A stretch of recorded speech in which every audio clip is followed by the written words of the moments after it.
गौर के लाल गजानंद स्वामी पहली तोला मनावो। सरस्वती दाई तोर भरोसा राम भजन गुण गाओ। जल्दी आवे लहुट के झन करवे देरी। अगोरा है मोला तोर भरे बीच दरबार मादाई। लजिया राखो मोर लखन सिया राम राजा राम चंद्र की जय। दिन कैसन आगे रे भाई दिन कैसन आगे ना। दिन कैसन आगे रे संगी दिन कैसन आगे ना।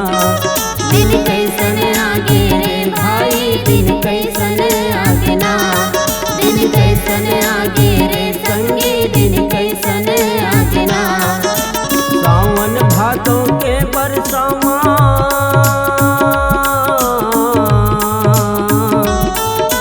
सावन भादों के बरसामा भुमरा जनाते ना। दिन कैसन आगे रे भाई दिन कैसन आगे ना।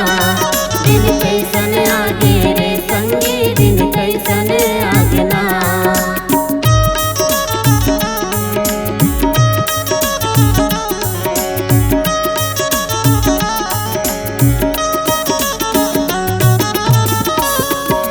सिधवा के चना हसरत परे है अकरी बेचागे कोठू के।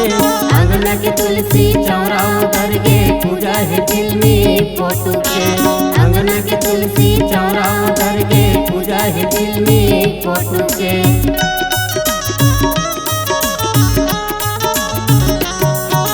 सिधवा के चना हसरत परे है अकरी बेचागे कोठू के। अंगना के तुलसी चौरा उधर गे पूजा है फिल्मी फोटो के। अंगना के तुलसी चौरा उधर गे पूजा है फिल्मी फोटो के। कलयुग के ऐसा चरित्र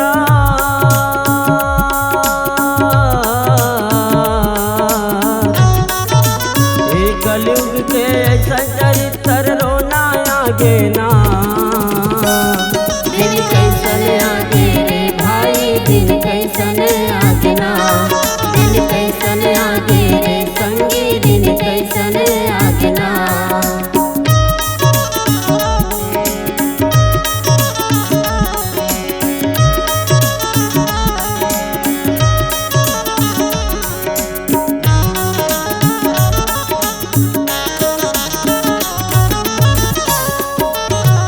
के बातल बहिया लेके कतको नवा जमाना है। सुख दुख मरनी हरनी म भैया घर घर अंग्रेजी खाना है। सुख दुख मरनी हरनी म भैया घर घर अंग्रेजी खाना है।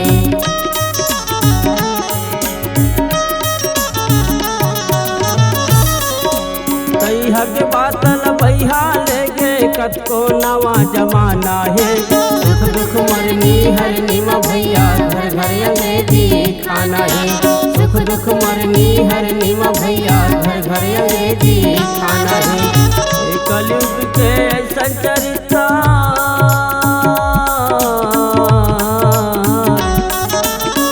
कलयुग के ऐसा चरित्र रोना आगे ना।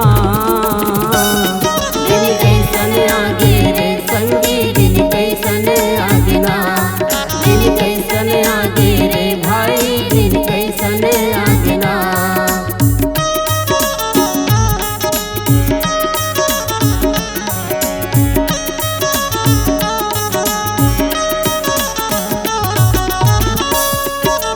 अब सुख कौन मिले जग माही राम हो सिया रामा।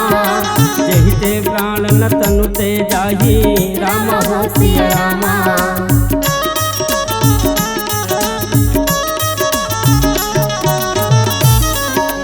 राम लखन सिया कानन जाही राम हो सिया रामा। अब तक प्राण रहे तनु माही राम हो सिया रामा। गेहुआ के चना हसरत परे है अकरी बेचा गे गोटू के। अंगना के तुलसी चौरा उधर के पूजा है फिल्मी फोटो के। अंगना के तुलसी चौरा उधर के पूजा है फिल्मी फोटो के। एक कलयुग के ऐसा चरित्र